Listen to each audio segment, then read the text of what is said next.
હે લક્ષ્મી લક્ષ્મી આમનું રતન જે પહેલા હાથોમાં મોટું કરેલું વનવે પછી આવે છે ડાલડી વાળી વાસળી જોઈ શકો છો.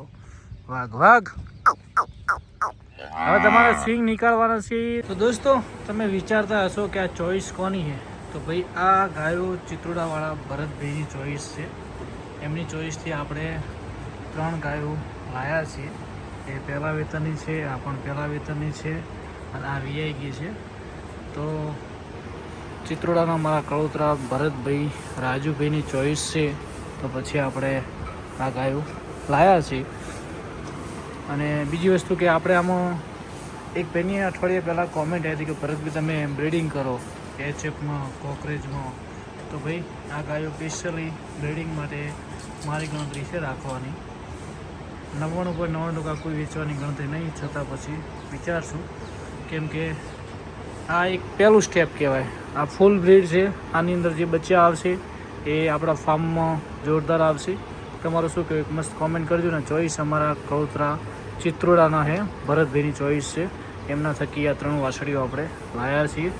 તો આમાં બ્રીડિંગ કરવાની આપણી ગણતરી છે. હજી મૂળ 2-4 દિવસ લેશે. તો તમને શું લાગે કેટલા મિલ્ક ઉપર જશે પહેલાં વેતરમાં એ પણ એક કોમેન્ટ કરજો. અને આનું આપણે પછી ખીરું કાઢવાનું રહેવાનું, કેમ કે પ્રોપર અડરે એનો ગ્રોથ કરે એના માટે કંઈ પછી આપણે ખીરું નહીં નીકાળી જોઈ શકો છો. આ પણ મસ્ત મજાનું મિલ્ક આપી રહી છે અત્યારે. કેવી ગાયમાં બ્રીડિંગ કરાય જેનું ઓર્ડર હોય ફિક્સ, ચારે થન મજબૂત હોય અને આ મશીન કટ ઓછળ છે તમે જોઈ શકો છો. અને ગાયનું સ્ટ્રક્ચર જે પાછળના ભાગમાં તમે જોઈ શકો છો, જે ઉદાહરણ તરીકે આ ગાય પરફેક્ટ છે બ્રીડિંગ માટે તમે જોઈ શકો છો. કેમ કે આને 4-5 વેતર 6 વેતર દુવો તો કોઈ ટેન્શન નહીં. અને ક્વોલિટીમાં તમને આ ગાય વધારે લાગે છે કે આ ગાય લાગે છે, એક મસ્ત મજાની કોમેન્ટ કરજો. અને આનું પરફેક્ટ ઓર્ડર છે જોઈ શકો છો.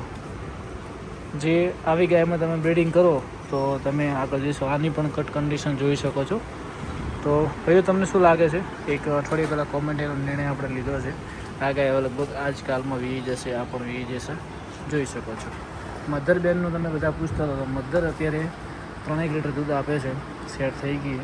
ઓલું 5 લીટર દૂધે જતી રહેશે. અને કાલે પંખોડીને પણ એ કરાવ્યું છે જોઈ શકો છો. પંખોડી બેન ક્યાં ગયો? તો હેલો દોસ્તો, જય ગૌ માતા, જય ગોપાલ. તો આજના વ્લોગમાં તમારું બધાનું સ્વાગત છે. કેમ છો બધા? હશો તમે મોજમાં?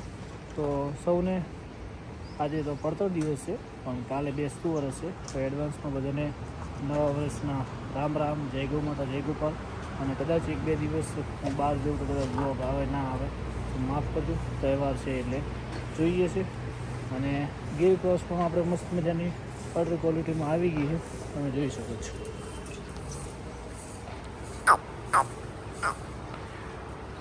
ગીર ક્રોસ સુપર ઓર્ડરમાં આવી છે. એ પણ લગભગ 2-4 દિવસમાં વી જશે.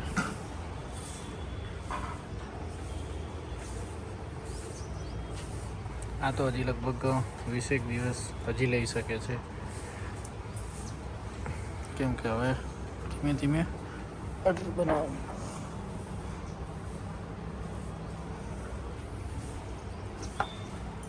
આજે જોઈએ ભરતથરાની કોકરેજ કેટલું મોને છે. અને ભરતથરાની કોકરેજ આજે આવે તો તમારે સમજવાનું કે ભરત દેસાઈ કોકરેજને સાચવી છે. તો જોઈ શકો છો આજુબાજુમાં દૂર છે, પણ બધી વાછડીઓ અહીંયા આવે તો તમારે માનવાનું કે કોકરેજ 1 નંબર. ખાલી એક જ બોલાવો બરો. હી મમ્મા હોય હોય હોય હી ભરતથરાની કોકરેજ આવી જાઓ ભાઈ. હી મમ્મા હોય ડાલડીના રતન આવેલો છો ભાઈ. હે વટ રાખ્યો ભાઈ. માવલડીઓ આને કહેવાય જે ભરતથરાનો વટ રાખવા વાળી ગાયો. હી મમ્મા હે લક્ષ્મી લક્ષ્મી આમનું રતન જે પહેલા હાથોમાં મોટું કરેલું વનવે પછી આવે છે ડાલડી વાળી વાછડી જોઈ શકો છો. વાઘ વાઘ હવે તમારે સિંગ નીકાળવાના છે, થોડા દિવસમાં નીકાળજો, કેમ કે તમે મસ્ત મજાનો ગ્રોથ કરી લો મણીને લાડચીને બધા. પછી આપણે આ આપણી લાખી ફાર્મની ફેવરેટ આવો, પછી આવ્યો આપણો લાખીઓ, પછી આવી આપણી મણી, હરેણ, બધાના સિંગ નીકાળવાના છે 1-2 દિવસમાં. જોઈએ વિચારીએ હું સેટ થાય તો કે થોડી હમી થવા દઈએ, પ્રોપર થોડી ઠંડી પડે એટલે ત્યાં સુધીમાં મસ્ત મજાનો એનો ગ્રોથ કરાવી દઉં હું, થોડુંક ફીડ બીડ આપી. અને જોઈ શકો છો થોડા દિવસની અંદર સિંગ નીકાળવાના છે. હે પરી, હે કુંજ કુંજ, હે. તો જો ભાઈ કાલે પંખોડીને બિદ્દોન કરાવ્યું, લગભગ K56 મુકાયો છે. હવે આજે તો હિટમાં એટલી બધી લાગતી નહીં, પણ આ બુલ તો ક્રોસ કરતો નહીં એટલે વાંધો નહીં. જોઈએ છે હવે શું થાય છે. પ્રેમ અઢળક પ્રેમ આવો ગૌ માતા આપે, બસ એ જ આપણી ઈચ્છા છે. હે મામા કુંજ, આ બધાનો મસ્ત ગ્રો થઈ ગયો. સિંગ થોડા દિવસમાં નીકાળવાના છે. હું તમારી કોમેન્ટ બધાની વાંચું છું, નો ટેન્શન. કુંજના તો ઓલરેડી નીકાળેલા છે મામા. તો દોસ્તો આવો નવો પ્રેમ તમે પણ આપજો, ગૌ માતા પણ આપશે અને સાથ સહકાર આપજો. હવે જવું છે મામાના ઘરે, તો ત્યાં જશું, કદાચ ત્યાં વ્લોગ સેટ થશે તો ઉતારશું. અને બધાનો આભાર. અને એચએફનું બ્રીડિંગ જેમ કોકરેજનું બ્રીડિંગ કરવાનું છે. હજી આપણે બ્રીડિંગ નથી કર્યું કોકરેજમાં, ખાલી વાસળી તૈયાર કરી છે. આમાં હવે સારા ડોઝ મૂકશું, સારા બુલ વાપરશું. હા પણ મારવાના આવશે ને કે નહીં આપી દઈશ તને પાછી કુંજ.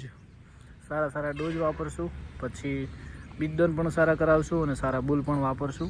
કાંકરેજનું તો બ્રીડિંગ મારી ગણતરી હતી, પણ સાથે એચએફનું બ્રીડિંગ કેમ કરવાનું છે કે આવી 3 વાસળીઓ આપણા ફાર્મમાં મિલ્કિંગમાં રાખીએ તો મારી ગણતરી પ્રમાણે 3 વાસળીઓ થઈને 40-45 લીટર ટાઈમનું દૂધ જાય, 40 લીટર જાય ને 10-12 ગણતરી સમજો ને તમે, તોય આપણે આમનો બધાનો ખર્ચ નીકળે અને આપણું ફાર્મ વનવે હેડે.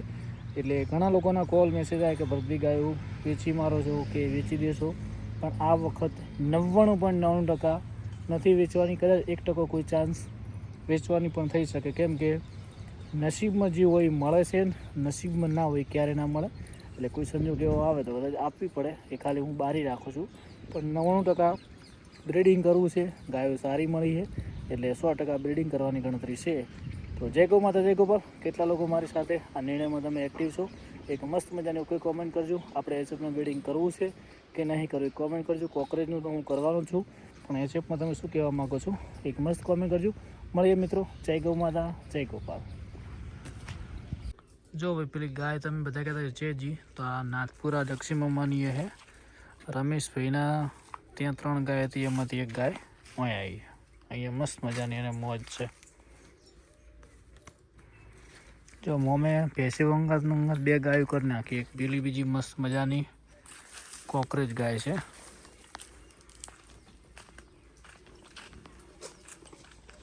જોઈ શકો છો મસ્ત છે. આ બાજુ બેસો